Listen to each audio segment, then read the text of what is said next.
Ngayong 2025 sa Season 2 ng Aksyon Laban sa Kahirapan ng National Anti-Poverty Commission o NAPC.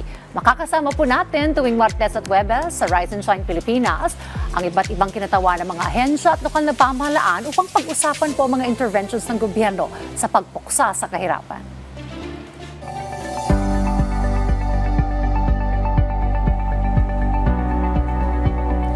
At sa ating bagong season, tututukan po natin ang convergence o yung pagsasama-sama ng mga programa at stakeholders sa patuloy na pagpapaunlad po ng mga komunidad at ng ating pamayanan. Makakakwentuhan po natin ngayong araw dito sa ating programa si Council Member Aliana Lagasca mula po sa NAPC Youth and Students Sectoral Council o YSSC upang talakayin ang mga agenda na isinusulong ng YSSC hinggil sa mental health. Magandang umaga at welcome dito sa ating programa, Aliana. Isang mapagpalayang araw po sa ating lahat, Ms. Dayan, sa ating mga tagapakinig at sa ating mga tagapanood. Ang araw na ito ay ang uling araw ng Setyembre at ang Setyembre ay obserbasyon natin ng Suicide Prevention Month. At bukas, October, ang simula ng Mental Health Month. Kaya naman talagang napapanahon ang pag-uusap natin ngayon patungkol sa kalusugang pangkaisipan. Tama. Napapanahon at napakahalaga. Isang major concern ito ng ating mga kabataan. So talking about that, bakit mahalaga na itong mga selebrasyon na ito na iyong nabanggit at paggunita para mapalaganap natin yung kaalaman sa publiko tungkol sa mental health? Actually po, kung tayo ay titingnan natin ang kalusugang pangkaisipan, dapat talaga hindi lamang during September and October ito pinag-uusapan dahil ang kalusugang pangkaisipan ay isang positibong aspeto ng ating buhay. Kaya naman ngayon, na September and October, meron tayong mga celebration na pwede natin na gawin. Sana mas bigyan pa natin ng pansin ang ating kalusugang pangkaisipan, mas maging aware tayo kung ano nga ba ito at magkaroon tayo ng mga iba't ibang programa patungkol dito. Okay. Ano ba yung mga isinusulong ng inyong konseho para mas mapalawak pa yung awareness tungkol dito at mas mapalawak pa yung serbisyo na may kaugnayan sa mental health? So sa amin po sa Youth and Students Council, malaking bagay po sa amin na malaman ng mga estudyante at ng ating mga kabataan kung ano nga ba ang patungkol sa kalusugang pangkaisipan. Nariyan na rin yung mga iba't ibang panukala o batas na meron tayo para alam din ng mga bata at kabataan at mga estudyante kung ano ang kanilang mga karapatang pantao.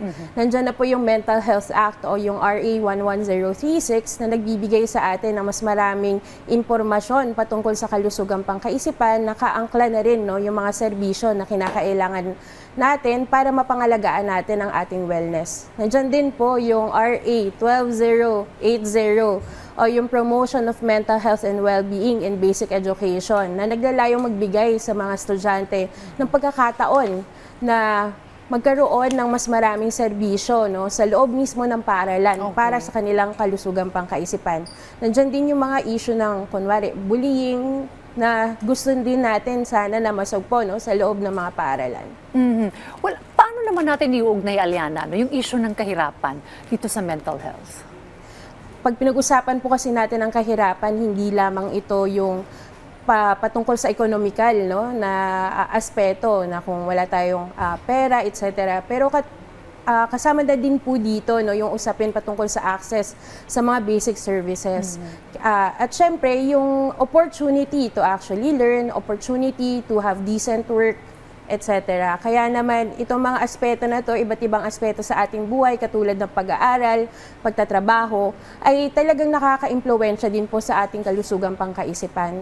At syempre, nandyan na rin yung mga iba't ibang mga pagsubok na napagdadaanan sa pang-araw-araw kasi dapat hindi natin makakalimutan na yung ating coping o yung ating kaparaanan kung paano natin pinagtatagumpayan yung mga pang-araw-araw na problema ay parte din ng ating kalusugang pangkaisipan. Kaya syempre kung hirap na hirap tayo dahil sa kahirapan, malaking bagay at makaka-apekto talaga ito negatively sa ating mental health. Okay, so clearly isinusulong ninyo na mas maging accessible pa itong mga serbisyong medikal na may kaugnayan sa mental health. Pero paano ba natin ito maiiwasan na dumating pa sa punto na magkaroon ng mental health concerns or issues ang ating mga kabataan? salamat po sa pag-raise ng tanong na yan, no? Kasi isa din yan sa mga talagang pinaglalaban, hindi lamang ng konseho ng NAPSI Youth and Student Sector Council, pero pati na rin ng maraming youth organizations sa ating bansa. So nauna na dyan, syempre, yung ating edukasyon patungkol sa mental health na hindi lamang yung mga kabataan ang matuto patungkol dito, pero pati na rin yung mga ibang tao dahil malaki po sa aspeto ng kalusugang pangkaisipan ang impluwensya ng ating mga relationships.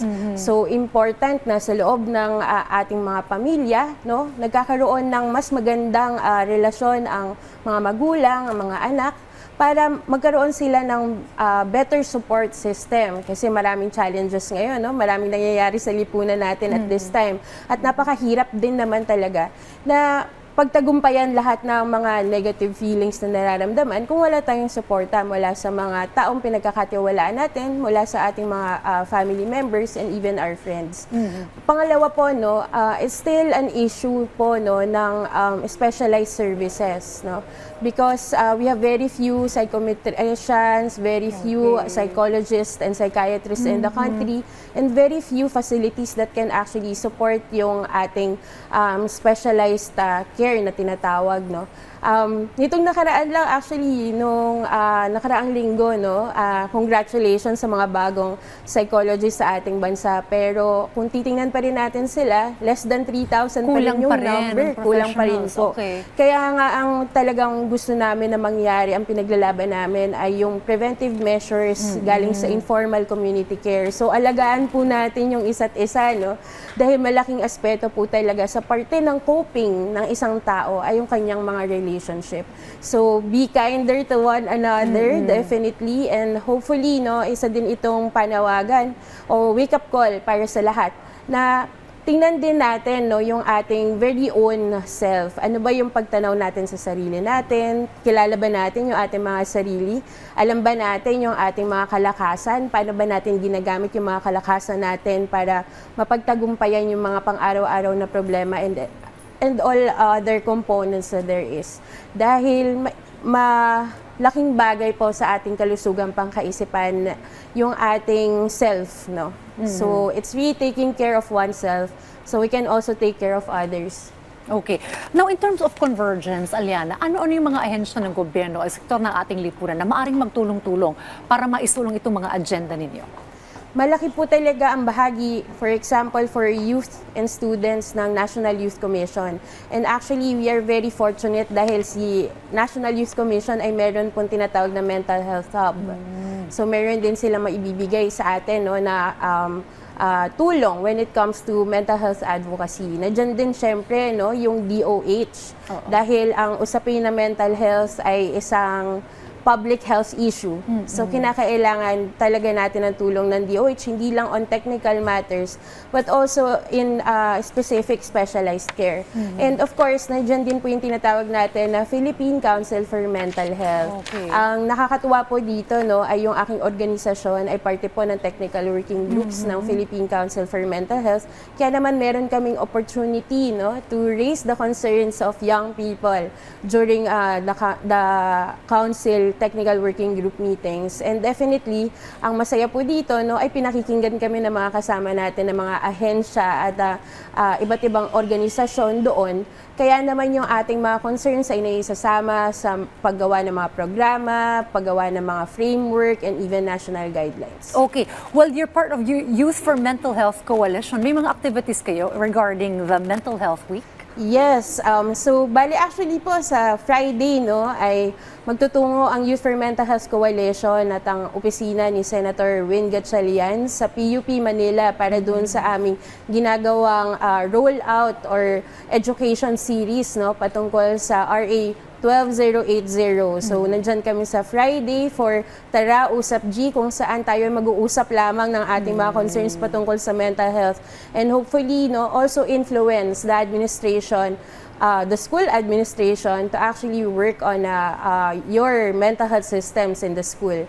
And meron pa pong ibang installment this October and even November and December this year. So maliban po doon, meron din kami mga iba't ibang webinars, seminars, and hopefully roll out a training program, not just for the youth sector, but those also who would want to actually know more about their mental health. Mahalaga talaga ang papel ng eskwelahan, at sabi mo nga, ganun din ang ating pamilya at yung mga relationships that we build. Now, lumalabas itong tanong na ito kasi yung ibang mga from past generations, if we compare yung issue ng mental health sa mga iba't ibang henerasyon, talagang ito ay mas lumalabas sa generation na ito. Ano ba ang inyong nakikita sa pag-aaral ninyo? Actually po, dahil siguro ito na malaking bagay na sa batas, no, yung RA 11036 ng 2018. So most likely, dahil ang henerasyon na to ay mas aware na about sa mental health nila at meron na ring mga